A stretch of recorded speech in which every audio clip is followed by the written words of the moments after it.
सत श्री अकाल जी, तुसीं देख रहे हो 24x7 पंजाब। देश भर विच मनाया जा रहा है महाशिवरात्रि का त्यौहार। ਅੱਜ प्रयागराज विच महाकुंभ का आखिरी दिन है ते लोग पवित्र डुबकी लगा रहे हैं, जदों कि देश भर विच महाशिवरात्रि का त्यौहार बड़ी श्रद्धा ते उत्साह नाल मनाया जा रहा है। जेकर असीं पंजाब दे मोगा की गल करिए तां मोगा दे मंदिरां विच सवेर तो ही श्रद्धालुओं की भीड़ है अते श्रद्धालु मंदिरां विच शिव जी की पूजा कर रहे हैं अते शिवलिंग ते जल अभिषेक कर रहे हैं। भगवान शिव भोलेनाथ इन्ने मासूम हैं कि वह हर किसी दी इच्छावां पूरियां करते हैं।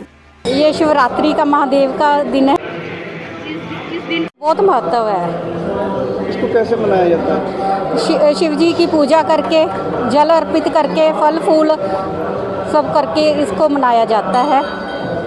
आज के दिन शिव जी का विवाह हुआ था, इसलिए शिवरात्रि के रूप में इसे मनाया जाता है।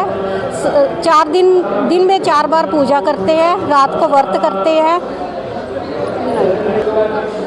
फल फूल, बेल पत्तर, दूध, गंगा जल, चावल, शहद, दही, इस सब से भगवान भोलेनाथ को स्नान किया जाता है। जी, भगवान की पूजा तो सभी को करते हैं सभी। ਅਸੀਂ ਆ ਸਭ ਭਗਤ ਮਿਲ ਕੇ ਮੰਦਿਰ ਆਏ हैं ਤੇ ਸਾਨੂੰ ਬਹੁਤ ਜ਼ਿਆਦਾ ਖੁਸ਼ੀ ਹੈ ਕਿ ਸ਼ੰਕਰ ਭਗਵਾਨ ਸ਼ਿਵ ਵਿਵਾਹ ਤੇ ਗੋਰਾ ਪਾਰਵਤੀ ਮਾਂ ਸਾਨੂੰ ਸਭ ਭਗਤਾਂ ਨੂੰ ਆਸ਼ੀਰਵਾਦ ਦੇਣ ਆਏ ਹੈ। ਹਰ ਸਾਲ ਦੀ ਤਰ੍ਹਾਂ ਇਹੀ ਭਗਤਾਂ ਨੂੰ ਇੱਕ ਦਿਲ ਦੇ ਵਿੱਚ ਉਤਸ਼ਾਹ ਹੁੰਦਾ ਹੈ ਕਿ ਠਾकुर जी आए है, साक्षात शंकर भगवान आए है कि मतलब शिवरात्रि का पर्व है जो कि साडे भारत विच बहुत ज़्यादा खुशी नाल ते उत्साह नाल बनाया जाता है। लखां करोड़ी संगत होंदी है ठाकुर जी का, शंकर भगवान का आशीर्वाद लैन वास्ते ते सानू बहुत ज़्यादा ही खुशी होंदी है। सब मिल के शंकर भगवान का आशीर्वाद प्राप्त करते हैं, भंग रगड़ते पींदे है, प्रसाद का वितरण करते हैं।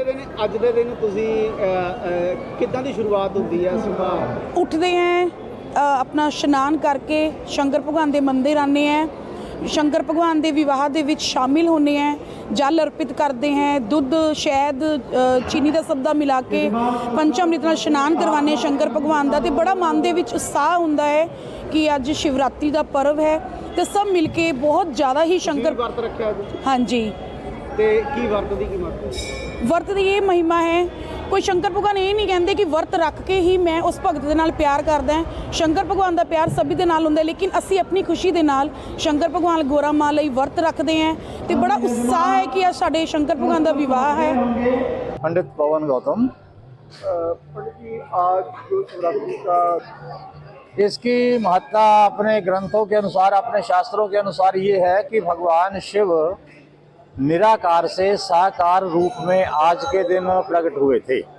पहले भगवान निराकार थे, ब्रह्मा और भगवान विष्णु जी के बीच में विवाद हो रहा था। अपने आप को वो बड़ा सिद्ध करने के लिए अपने तर्क वितर्क कर रहे थे।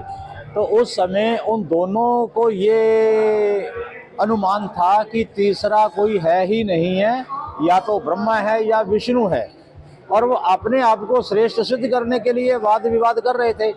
उसी समय तत्काल भगवान शंकर उन दोनों के बीच में, यानी कि ब्रह्मा और विष्णु जी के बीच में ज्योतिर्लिंग के रूप में प्रकट हुए, स्तंभ रूप में प्रकट हुए। और फिर उनको आभास हुआ कि कोई तीसरी शक्ति भी हमारे अलावा है। और जैसे ही उन्होंने देखा कि ये तीसरी शक्ति कहाँ से आई, फिर विचार किया कि हम दोनों इसके आदि, जहाँ से ये शुरू हुआ है, और अंत यहाँ तक इसकी ऊंचाई है, इसका हम पता लगाएं। तो ये पता लगाने के लिए भगवान ब्रह्मा जी ऊपर की तरफ गए और भगवान शंकर अपने भगवान विष्णु जी नीचे की तरफ गए, लेकिन दोनों को ही इसके आदि का भी, शिवलिंग के और अंत का भी पता नहीं चला। अंत में दोनों ने भगवान से प्रार्थना की कि प्रभु, हम आपकी माया से मोहित हो गए थे, आप हमें ज्ञान प्रदान करें। तो उस समय भगवान शंकर ने उनको ज्ञान दिया था। आज के दिन ही वो सारी घटना घटी थी, इसलिए इसको शिवरात्रि के नाम से भगवान ने पुकारा और कहा कि आज के दिन जो मेरा पूजन करेगा, जो मेरा व्रत करेगा, उसकी समस्त कामनाएं पूर्ण हो जाएंगी। ये कथा तो बहुत लंबा चौड़ा प्रसंग है शिव पुराण के अंदर, लेकिन भगवान शंकर जी ने कहा था कि आज के दिन जो भी प्राणी मेरा व्रत रखेंगे और मेरा व्रत रख करके सारा दिन मेरे को पूजन या नमः शिवाय मंत्र का जाप करेंगे, उनके सभी मनोरथ पूर्ण होंगे।